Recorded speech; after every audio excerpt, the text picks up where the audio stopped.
So we are with Miller Delta Weld 500 machine using with the Intelex Elite feeder, right? So on this screen you can see this side shows us volts, this side shows us the wire feed speed in case of MIG. If it is pulse, then it will show us arc length. So first of all, how to set the process. So it's written weld here, you press it weld. In the welding processes we have various processes here. MIG easy set. Easy set means it's like a synergic process. That means you just set the wire feed speed, voltage will be set as per Miller program, which is like a ideal voltage. Okay, then we have AccuPulse easy set, we have RMD, we have HD MIG, we have HD MIG easy set. Easy set means synergic. So we are choosing here let's say AccuPulse. Then we have option of which wire type we are welding. So there are so many different wires. So we are welding solid steel wire. We are welding with 1.2 diameter solid wire, so we use 045. The gas that we are using is 9010. That means 10% CO2, 90% is argon. So we will choose this and select it. So you can see now we have set AccuPulse solid steel wire, 1.2 diameter, 9010 gas. So you will notice here there is a star here. That means when I am changing the wire feed speed, because it's a synergic AccuPulse process, star means this is the ideal voltage which Miller recommends. Now of course welder can still increase or decrease as per their preference, and once they increase you will notice the voltage will make the bead bigger. So the diagram shows that, right? I'll keep it 0. Machine also gives you a rough estimated amps and the voltage, right? Before on the machines it was not there. So like for this 265 we're gonna have 195 and volt will be about 24 volts. Okay, so that's about the parameter setting here. Then we go to the trigger controls. In the trigger control, this is standard 2T control, means you press it, it's on, arc is on, you release it, arc off.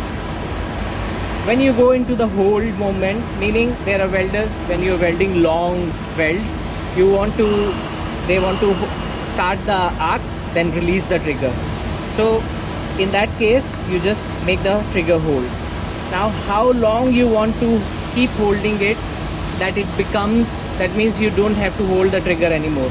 So it can be you hold it for 2 seconds and then you release it, the weld will be continued. Okay, if you want to extinguish the arc, you just press one time and it will stop. Okay, you can always make it like smaller, because some welders just want to start welding as it is, right? Then there is trigger select option. We can make it on. This will help us to move from one program to another program. So if trigger select is on number 1, right, and number 8, once the welder trigger it, it will switch the programs. I'll show you.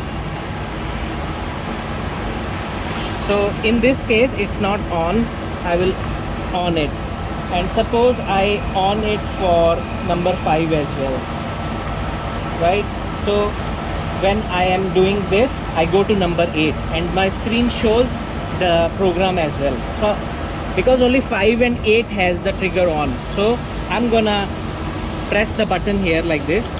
I go back to 5, right? I want to go back to 8, I press again, I go to 8, right? So this is trigger select feature, right? So trigger select, I'm gonna switch it off again. Then there is dual schedule, which we are not going to use today. After the trigger is complete, we will go to home, and now we'll talk about the sequence here. So sequence includes everything like pre-flow. You see pre-flow on this program is off. You can make it like 1 second, 2 seconds as per your procedure. Run-in is how fast the wire comes before it starts the arc. We generally put it auto. You can set it manual as well, what wire feed speed you want it to be. So we generally put it auto here.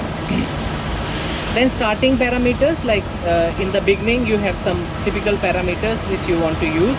Either you can go auto or you can go manual, and then you can set wire feed speed, you can set arc length, you can start time, you can ramp time, all those features can be set, right?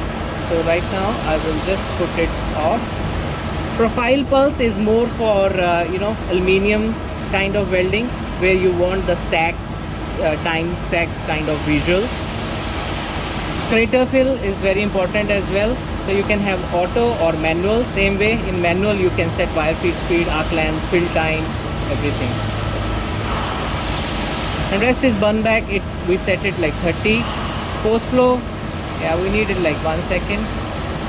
Yeah, that concludes the whole program on this machine.